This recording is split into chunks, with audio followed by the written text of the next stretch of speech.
ఓం నమో శ్రీ లక్ష్మీ వెంకటేశ్వరాయ శ్రీ మహాగణాధిపతియే నమః. ఉగ్రం వీరం మహావిష్ణుం జ్వలంతం సర్వతోముఖం నృసింహం భీషణం భద్రం మృత్యుర్నమామ్యహం. ప్రేక్షకులకు నమస్కారాలు తెలియజేస్తూ మనం మే నెలలో మన యొక్క రాశుల వారికి ఎలా ఉంటుంది అనే విషయం తెలుసుకుంటూ మనం మే నెలలో గ్రహాల యొక్క పరిస్థితి కూడా మనం తెలుసుకుందాం. మే నెలలో వృషభ రాశిలో గురుడు యొక్క సంచారం, కర్కాటక రాశిలో కుజుడి యొక్క సంచారం, కన్యా రాశిలో కేతువు, మీన రాశిలో రాహు, శుక్రుడు, బుధుడు, మేషరాశిలో రవి. ఆయన 15వ తారీఖు తర్వాత మరి వృషభ రాశిలో రవి యొక్క సంచారం. గురుడు వృషభ రాశి నుండి మిథున రాశిలోకి మే 15 నుండి ఆయన సంచారం. ఈ విధమైనటువంటి మార్పుల్లో మే నెలలో మన రాశి వారికి ఎలా ఉన్నది అనే విషయాన్ని మనం తెలుసుకుందాం. దానికి సులభమైన పరిహారముల ద్వారా మనం ఆచరించినట్లయితే తప్పకుండా మంచి ఫలితాలు ఉంటాయి. ప్రతి ఒక్కరికి కూడా వ్యక్తిగత జాతక ప్రభావం, ఖగోళంలో ఉన్నటువంటి గోచార గ్రహముల యొక్క ప్రభావం, 2 ప్రభావాలతో మనిషి యొక్క జీవన విధానం సాగుతూ ఉంటుంది. కాబట్టి మనం తప్పనిసరిగా ఈ గోచారము అంటే గ్రహముల యొక్క చారము. గ్రహాలంటే ఆకాశంలో వర్తమానంలో మే నెలలో సంచరించే గ్రహాలు ఎటువంటి ఫలితాలను ఇస్తాయి, మనం ఏ విధంగా చూసుకోవాలి అని భయపడవలసిన అవసరం లేదు. దానికి సులభమైన పరిహారాలు మనం ఆచరించి తద్వారా పాజిటివ్ వైబ్రేషన్స్ డెవలప్ చేసుకుంటూ మనం అనుకూలమైన ఫలితాలు పొందొచ్చు. ఇప్పుడు కూడా జ్యోతిషము అంటే బ్యాటరీ లైట్ల కాంతిని చూపిస్తుంది. కాబట్టి మనకి గ్రహానుకూలత ఉంటే సంతోషం, గ్రహాల యొక్క వ్యతిరేకత ఉన్నట్లయితే సత్ఫలితాలు పొందడం కోసం మనం సులభమైన పరిహారములు మనంతట మనం ఆచరించడం ద్వారా ఎక్కువ ఫలితం ఉంటుందని తెలియజేస్తూ మనం ముందుగా రాశుల గురించి ప్రారంభిద్దాం. మకర రాశి. ఈ మకర రాశి వారికి తృతీయ స్థానంలో చాలా మంచి గ్రహాలు ఉన్నాయి. శుక్రుడు, రాహువు, శని. మరి పంచమ స్థానంలో ఉన్నటువంటి గురుడు 6వ స్థాన సంచారం అవుతున్నది. అయితే మీరు పంచమ స్థానంలో ఇప్పటి వరకు గురుడు ఉన్నాడు, ఆయన 6వ స్థానంలో గడిపాడు. అంటే గురు బలం తగ్గుతుంది, కానీ శని బలం చాలా పెరుగుతుంది. అంటే ఎంతటి కార్యక్రమాన్నైనా మీరు పూర్తి చేయగలుగుతారు. దానికి మీ సహధర్మచారిని లేదా మీ పార్ట్నర్, ఆడవాళ్ళు అవ్వచ్చు, మగవాళ్ళు అవ్వచ్చు, ఎవరైనా సరే వారి యొక్క సహాయ సహకారాలు మీరు అందుకుంటారు. బంధుమిత్రుల యొక్క సహాయ సహకారాలు ఉంటాయి మే 15 వరకు. తద్వారా విజయం మీరు సాధించగలుగుతారు. క్రయ విక్రయాదులు అవ్వచ్చు, నూతనమైన ప్రయత్నాలు అవ్వచ్చు, అన్నీ కూడా యోగదాయకంగా కనపడుతున్నాయి. శ్రమను అధిగమించడం ద్వారా మానసికమైన ఆనందాన్ని పొందగలుగుతారు. నూతనమైన నిర్మాణాది విషయంలో, కోర్టు వ్యవహారంలో, వైవాహిక జీవితంలో వచ్చినటువంటి సమస్యల్లో, వివాహాది ప్రయత్నాల్లో కొంతవరకు అనుకూలమైన వాతావరణమే కనపడుతోంది.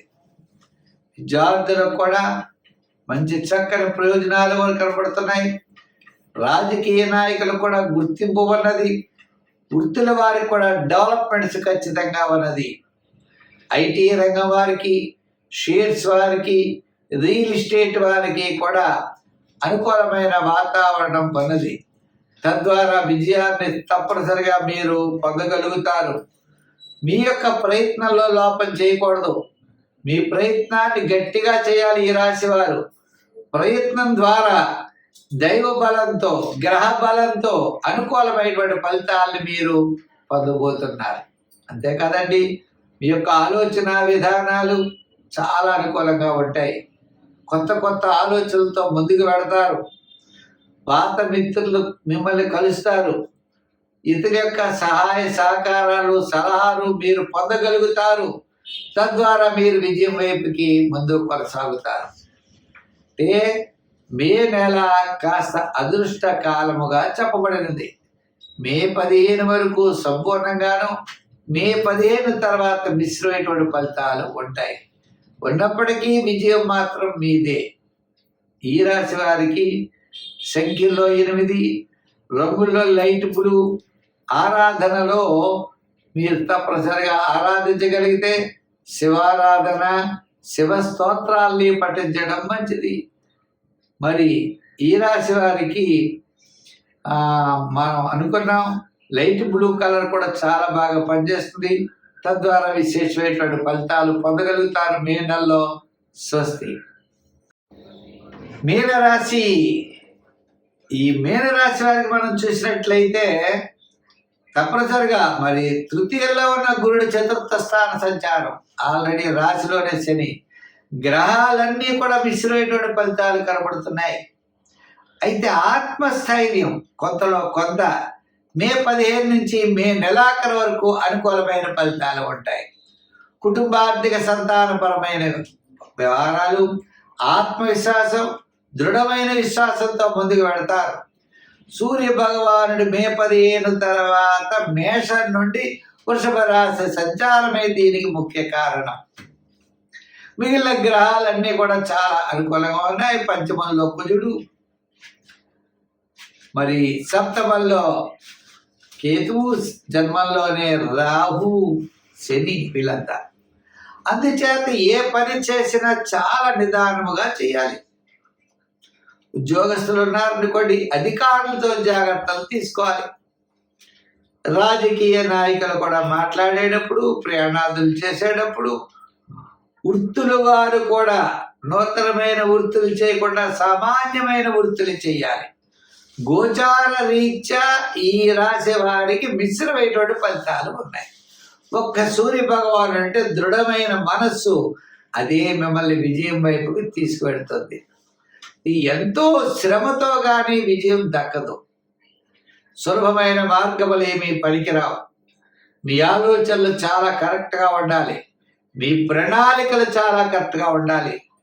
ఉదాహరణకి విద్యార్థులు ఏదైనా టెస్ట్ రాయాలి అంటే చాలా కష్టపడాలి. ప్రణాళికలు చక్కగా సిద్ధం చేసుకోవాలి. ఏదో అలా వెళ్ళి పరీక్ష రాస్తామంటే ఉత్తీర్ణత అయితే చెందలేరు. ప్రణాళికబద్ధమైనది ఏదైనా సరే ఈ రాశి వారు విజయం సాధిస్తారు. ఏ ప్లాను లేకపోతే మాత్రం విజయం సాధించే అవకాశాలు లేవు. అంతేకాదు ఆర్థిక ప్రణాళికలు కూడా చాలా అవసరం. ఎంత వ్యయం చేయాలో, ఆదాయం ఎంతో తెలుసుకుని చేయాలి. కొత్త కొత్త వ్యాపారాదులు పెట్టుబడి పెట్టడం, కొత్త కొత్త ఆలోచనలతో ముందుకు దూసుకు వెళ్ళడం, కనపడిన వాడికి మీరు సంతకం మధ్యవర్తిత్వానికి సంతకాలు పెట్టడం, మనం ఏదో చేద్దాం అనుకునేప్పుడు చాలా ఇబ్బందులు ఫేస్ చేయవలసిన పరిస్థితులు ఉన్నాయి. అయితే మరి ఈ గ్రహాలన్నీ ఇలా ఉన్నప్పుడు మనం ఏ విధమైన అనుకూలమైన ఫలితాలు పొందగలం?